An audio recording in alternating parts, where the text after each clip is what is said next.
Congratulations, you are now on the last exercise for this course. Hopefully you've purchased all three of these. You've done the clean snatch and now the jerk one.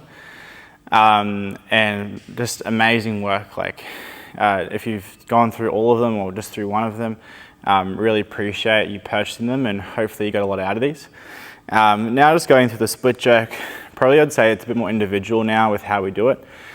When I'm properly doing a split jerk, I usually have my lifting shoes on, I usually have wrist wraps on, so wrist support, and I usually have a lifting belt.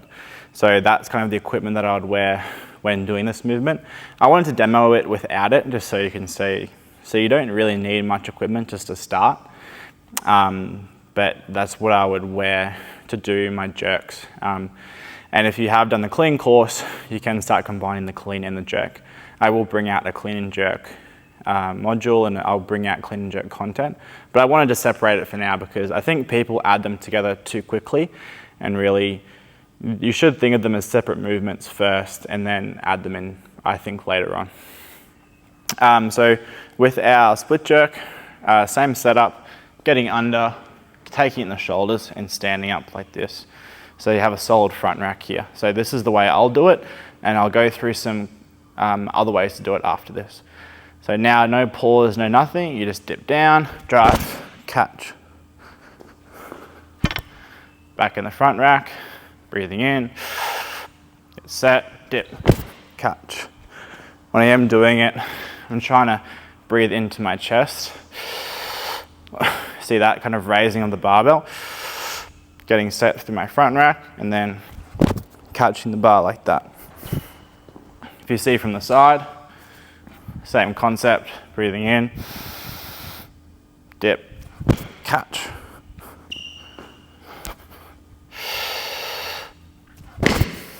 Step through. We do want to get the head through, dip, punch, but not to the point where we're straightening the back leg.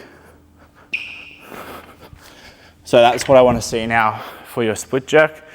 I'll go through some common mistakes, which will be the same as before, but I'll also go through some different variations of how you may do the split jerk. So with your split jerk now, some variations, you can now have a more solid grip on the bar.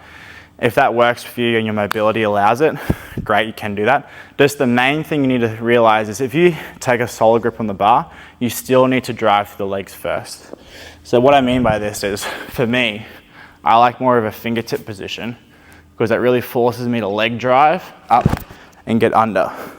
So I like that transition for myself. But you might want more of a full grip position, dip, leg drive, and you can still get under it really well and still drive through your legs very well. Just be wary, if you do take more of a full grip position for your split jerk, you may push with the arms too soon and lose your form. So you can have a full grip, just be wary of that. You may prefer to you may clean the bar, narrower, and then you may move it wider for your split jerk. Some people prefer that. For me, my hands don't move too much. When I do my split jerk, I like them here. So there is some variation about where your hands are placed during the split jerk, and if you want to take a full grip or not, but that can be up to you. I prefer more of an open hand grip, just because that forces me to drive through the legs, and I like that transition feeling.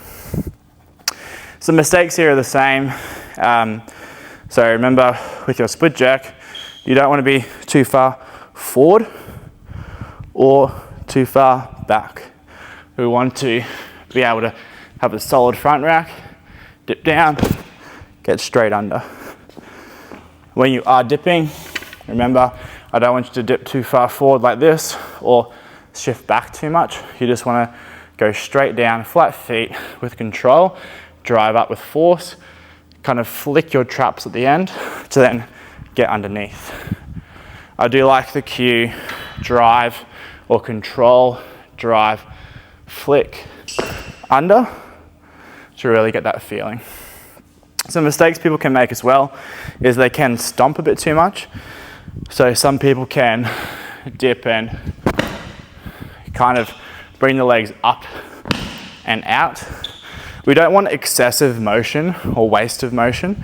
We just want to dip and punch, or a bit of a getting straight there as fast as you can. Dip down, drive, out, and then you catch the bar there.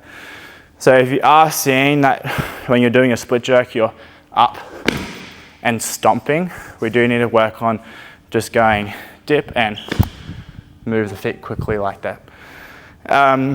There's definitely not an exhaustive list. There's plenty more exercises and plenty more things you can do, and I will release more content.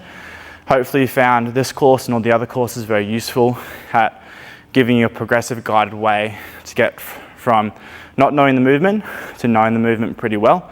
If you have any feedback or you'd like any more coaching around these kind of movements, please reach out to me, and I hope you really enjoy all the content I put out.